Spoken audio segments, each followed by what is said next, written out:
Get ready to learn something. So hey guys, Caleb Face here, and I'm ready for a new rendition of my regular YouTube videos. Instead of incorporating fashion, I'm going to be discussing the history of fashion. So I have my high fashion Stutterheim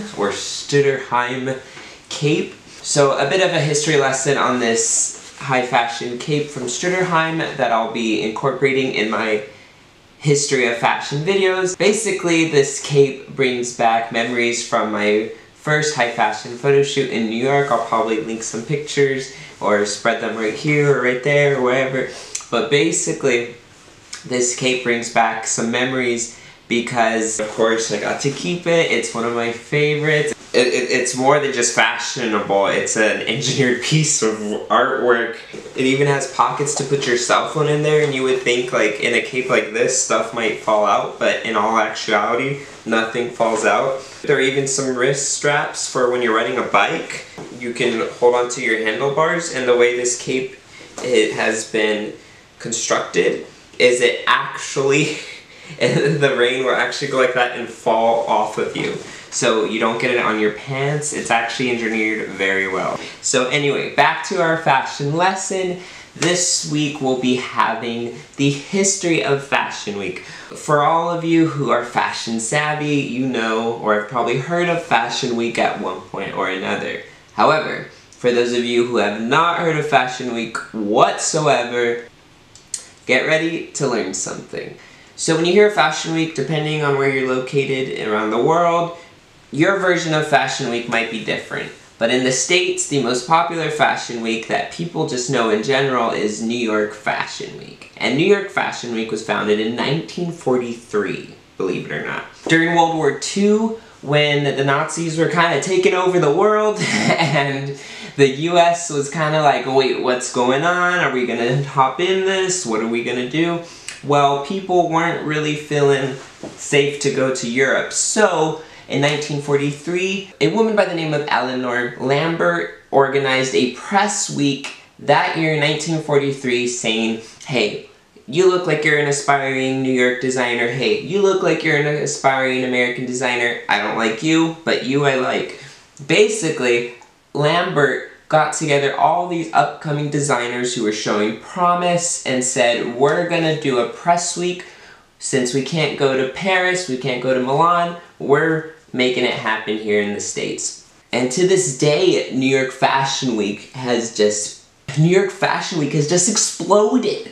For the longest time, New York Fashion Week was held in Manhattan's famous Bryant Park, but eventually it got so big they just could not hold all those people there in that space within the tents. So in 2010, New York Fashion Week was finally relocated from Bryant Park all the way over to the Lincoln Center for Performing Arts, where it is now walked and all the biggest names and designers premiere, show their stuff, and all the buyers around the world gather together to see what's going on. So that's the first of the 4 fashion weeks around the world.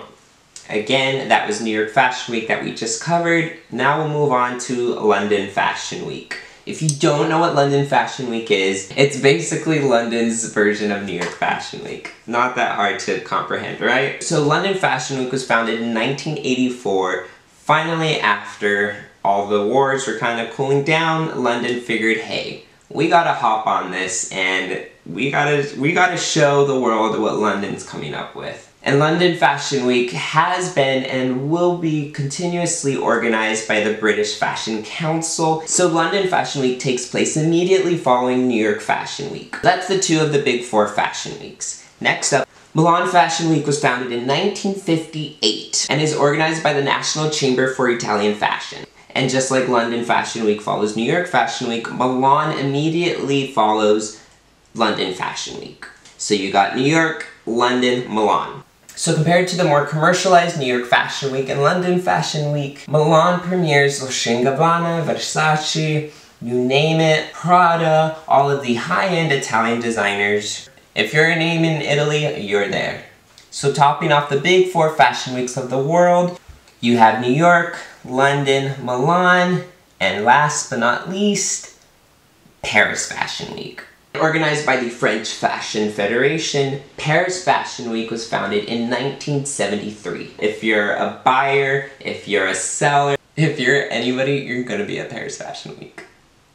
And like I said before, New York and London Fashion Week can be a bit more commercialized. They gotta sell more to a commercialized population. Milan is more high fashion, but at Paris you have haute couture, which is basically the highest of high fashion. Instead of a little girl in China sewing together a pattern that's been pre-cut for her, you have 40 to 50-year-old women hand sewing things for a designer. None of this is going to be stitched with a machine. Some of the biggest designers there currently print own artworks created in their fashion houses on the finest of silk. That's what differentiates their clothing. And of course, Paris Fashion Week is held at the Carrousel du Louvre. Carrousel du Louvre. I gotta look up the pronunciation of this, hold on a sec. Carrousel du Louvre. Carrousel du Louvre. I probably butchered that, but basically it's the Carrousel du Louvre. And as previously mentioned, Paris Fashion Week previews the highest haute couture collections, which are only allowed to be premiered and exhibited in Paris. So this entire time I've been saying the big four. Well, there's a slight exception. Besides New York, London, Milan, Paris, there's also an additional fashion week.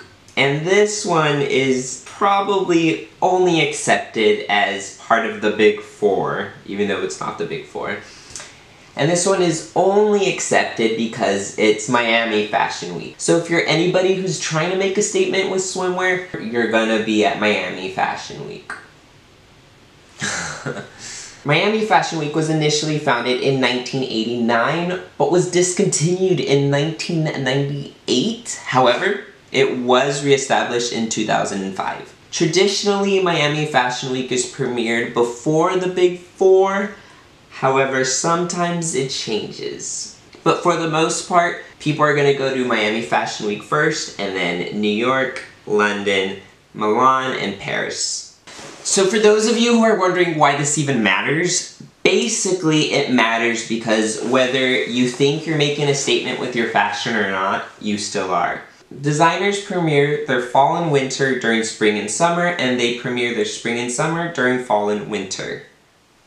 This is because buyers have to have enough time to see what's popular, see what's gonna sell, make copies, and then they have clothing that you're not supposed to wear yet because you're supposed to get it and then have it ready in time. You're not supposed to buy it during the season that it is. Does that make sense? Like I said earlier, this cape is from Swords & Smith. It's from Stutterheim. Now, of course, Stutterheim Raincoats is a Swedish luxury brand from Alexander Stutterheim, which was founded in 2010. So he has to show this somewhere. And then some buyer from New York is gonna say, hey, that's cool, I'm gonna carry that in my store. Some buyers might buy the rights to make a similar style or a similar cape. However, a boutique like Swords & Smith from New York says, hey, I like that, I'm gonna buy some of those and sell them at my shop. So that only a limited population are gonna be able to get their hands on this. Now, I hope all of that was informative. I hope it wasn't too boring. A lot of people really don't know how fashion works, and that's really how the cycle goes. That's why things are always evolving, things are always changing. You gotta realize the fashion industry excels $2.5 trillion a year. That's a ton of money. See what I mean? Comment below any other things you've always wondered about fashion but can't exactly find an answer to. I'll give you the best that I possibly can, and look forward to reviews of upcoming fashion weeks because that's something that I plan on doing, kind of like you've been seeing throughout this time with fashion shows taking place behind me. I plan on doing that, but with upcoming fashion weeks. Let me know how you think that would work. Now, all the best, God bless, and don't forget to comment, like, and subscribe.